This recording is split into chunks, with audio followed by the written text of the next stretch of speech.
Hey guys, what's going on? This is Mr. VP and welcome back to another Jurassic World Fallen Kingdom unboxing and review video.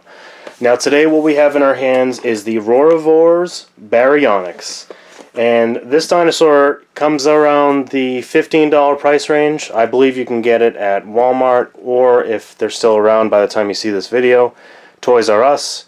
And Toys R Us is having all kinds of clearances as they're trying to, close up shop. So you might be able to scoop it up for even cheaper than that. But I got this for about $14 and I think 92 cents at Walmart. So I can definitely tell you this figure is worth that money. I would say that this is probably really a $20 figure with the really good sculpt, the really nice paint apps, the sound feature, and the articulation alone. This is definitely worth the money. So I feel like we're definitely getting a great value here. So let's talk about the packaging. So first and foremost, it's the same packaging that we've seen for all the rest of the Jurassic World Fallen Kingdom line. You've got Mount Sibo erupting in the background. You've got Owen Grady and Blue the Raptor in the bottom left corner. You've got the Jurassic World logo right on the front of the packaging there. And for all the rest of the Roarivores, in addition to this one, you've got the same push button on the back to make the sound effects. You've got a little indication on the box regarding those sound effects. And then you have a little picture in the bottom right corner showing that the jaw will open and close. So as we move to the side of the box, pretty standard, nothing there except for the logo. Other side, again, just the logo. Bottom of the box, just some boring stuff about safety and don't eat parts and it's made in Mexico, stuff like that. So back of the box, you get this nice image showing the Baryonyx with the mouth opening and closing. And again, it makes sounds and you push the button to make them. Bottom left corner, it's showing the other dinosaurs that make up the Roarivores collection, namely the Metricanthosaurus, the Triceratops, and the Allosaurus. So, without further ado, let's go ahead and open the box here.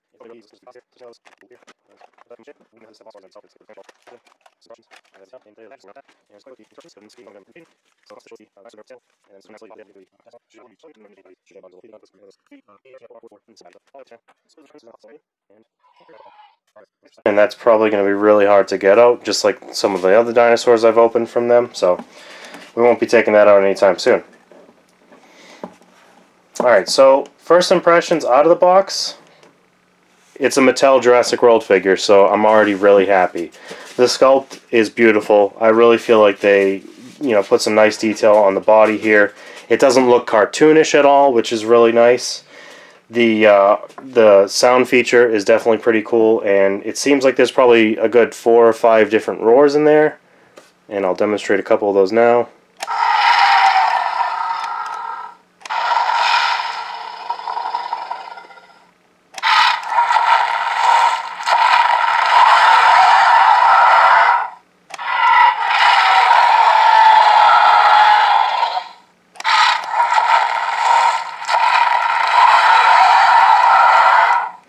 Okay, so there might be 1 or 2 more, but they sound very similar to me, so I'll leave it at that.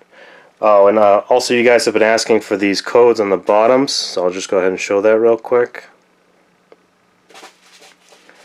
Okay, so let's talk about the paint apps here. So this brings me to one of my very few disappointments with this figure and some of the other ones in this series, is that you'll notice that the paint looks really good all over the figure. It does have that really interesting blue metallic on the top of the head here, which it looks really cool. I mean, I'm not sure if that's movie accurate or not, but that doesn't take away from the figure for me. You also have a little bit behind the eyes there, which is fine.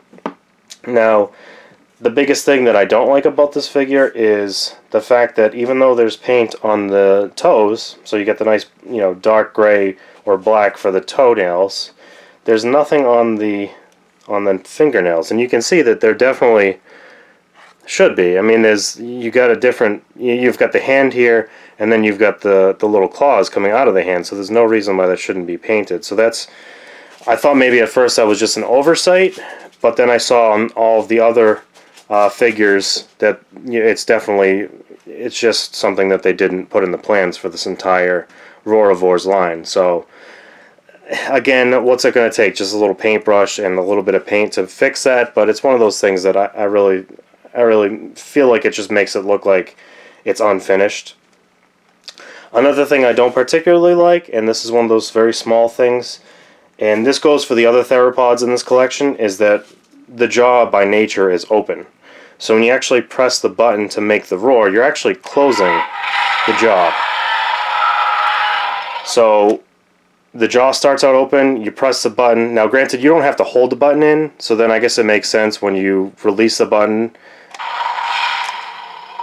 that it's going to roar and have the mouth open, but I don't know, I find that dynamic to be kind of weird. So again, a little minor thing, so I'm not too bothered by it, but other than that, a great figure, and once again, great balance.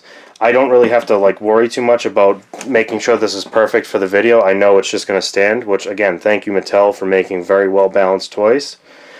One of the last things I want to hit on here is definitely the articulation. So, very similarly to the other dinosaurs in the Jurassic World Fallen Kingdom line, you've got great articulation of the legs. So they move, you know, side to side, and also frontwards, backwards, all the way around. And obviously because of the way this tail connects, you can't move it. It's not going to twist, it's not going to go up or down, so you can't do anything with that, unfortunately. Next we'll move up to the arms here, and these have that really nice swivel all the way around. It can be a little bit tricky to get them to fully go because they are limited by the body itself. They also have that ball that allows them to go inwards and outwards, which is really nice. You can do all kinds of poses with that. And a little detail which I find really nice on these guys is that despite the fact that there's an Allosaurus, a Baryonyx, and a Metriacanthosaurus, three very similarly sized theropods, each one of them has their own separate sculpt for the arms. Like, you would think that maybe they'd be able to get away with using different arms. I mean, I'm sorry, the same arms for all three of them. But no, they have three separately molded, completely different arms, and I really appreciate that, because that's one of those things that, hey, they probably could have skimped out and just designed it once and put it on all three, but Mattel did a great job here, so thank you once again.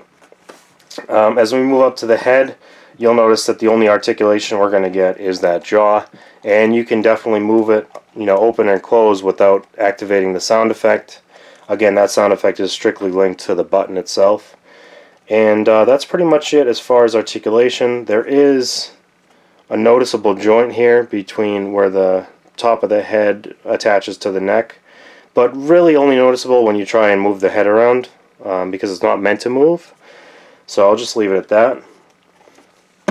So yeah, that's pretty much it for the Baryonyx. Let's do some comparisons here. So first and foremost, let me bring out the Indoraptor. So this makes me a little curious, because in the trailer for Jurassic World Fallen Kingdom, when the Baryonyx is lighting up the radar and approaching Claire, and I can't remember the other guy's character name, the young kid with the glasses, and freaking them out because they think it's the T-Rex or something, in that shot it looks like the Baryonyx is very large, and here it looks like the Indoraptor is a bit larger. Now again, we don't see them in the same scene together, so I'm not sure how accurate that is, but it's definitely worth noting that the Roarivores may be a little bit on the small side scale-wise, but not a big deal. We'll shift that out of the way for now. And next up we'll do the Action Attack Stegosaurus. And again, I'm not sure about scale here. This is going to be very hard to judge that. But definitely within the same scale here. Again, maybe just a little bit small. Okay.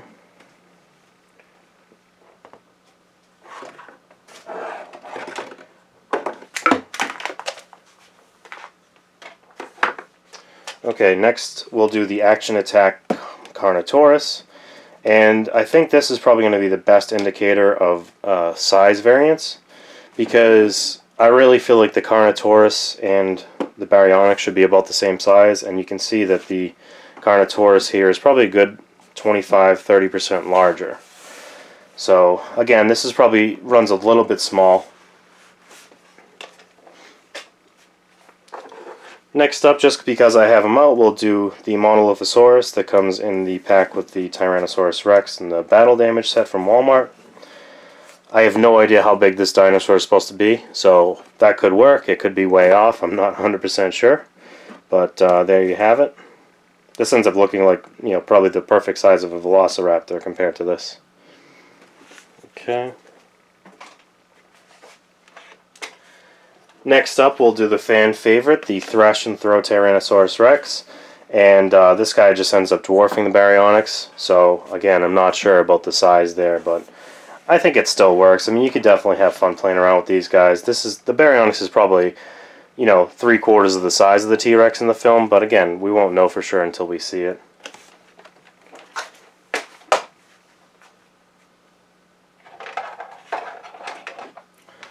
Alright, next up I just want to show it with the JP18 Jeep Wrangler with the working winch.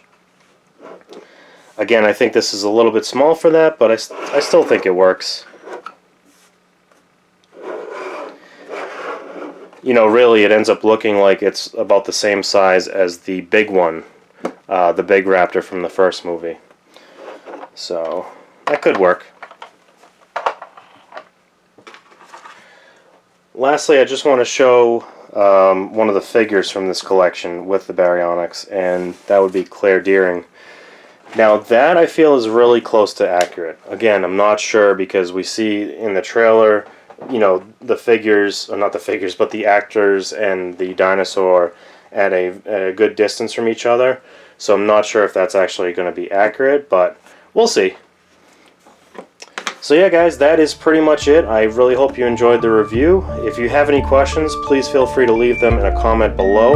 I really appreciate your feedback. You guys help me out tremendously. And I will see you all in the next video. And here's my cat. So say hi. Alright guys, thank you so much. Please remember to subscribe, and I will see you in the next video. Thank you so much.